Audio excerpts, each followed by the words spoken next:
नमस्कार सगळ्यांना. श्री स्वामी समर्थ. कशा आहात सगळे? बरे आहात का? तर मी पण मस्त मजेत. तर बघा, संध्याकाळची वेळ आहे. मस्त पांढरा भात झालेला आहे आणि इथं मुगाच्या डाळीचं वरण पण शिजलेलं आहे. आता फक्त फोडणी द्यायची आहे. तर काल खूप छान वार होता, गुरुवार स्वामी समर्थांचा. तर कालच्या दिवशी आपल्या घराचा प्लॅन माझ्या मोबाईलमध्ये आलेला आहे बघा. तर थोड्या दिवसात आपल्या घराचं काम चालू होईल. तर व्हिडिओ तुम्हाला मी शेअर करणारच आहे.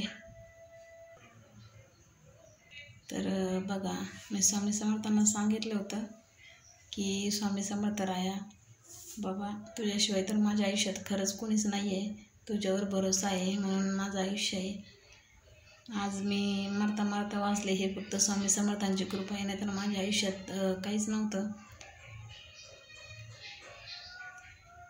स्वामी समर्थांनी मला आज नवीन जन्म दिला. तर आपल्या स्वामी समर्थांची कृपा म्हणायचं. आज मी जिवंत आहे आणि तुमच्याशी आज बोलत आहे. तर सगळ्यांचा सपोर्ट राहू द्या. तर आज आहे बघा शुक्रवार. संध्याकाळचे वाजलेले आहेत 7:30. मी आता वरणाला फोडणी देऊन घेते बघा. तर तुमच्याशी खूप काही गप्पा मारायच्या आहेत आणि तुमच्याशी बरंचसं काही शेअर करायचं आहे. तर काल बघा खूप छान दिवस होता. तुम्हाला माझा स्वामी समर्थांचा एक अनुभव सांगते बघा. तर मला रूम भेटत नव्हती बघा. 1-2 महिने झाले मी रूम बघत होते. तर नशिबाने ही खूप छान रूम भेटली बघा. आणि मालक लोक पण खूप छान आहेत, मस्त आहेत. तर स्वामी समर्थांच्या कृपेमुळे असंच मला भाड्याची रूम भेटली चांगली. तशीच आपलं स्वतःचं म्हटलं घर कुठेतरी आपलं व्हावा अशी इच्छा होती. आणि खरंच माझं स्वामी समर्थ रायाने ऐकलं, माझी इच्छा पूर्ण झाली. आता लवकरच आपल्या घराचं काम चालू होईल.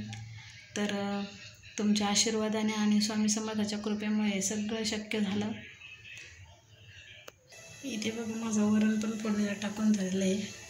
तर वरून टाकू मस्त अशी कोथिंबीर. तर माझे व्हिडिओ बघत जावं सगळ्यांनी.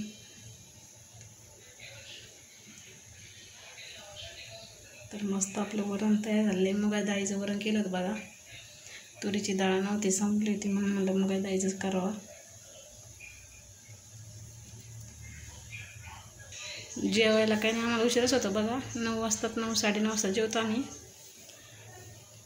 तर काय नाही करते आता बघा, इथेच ब्लॉग बंद.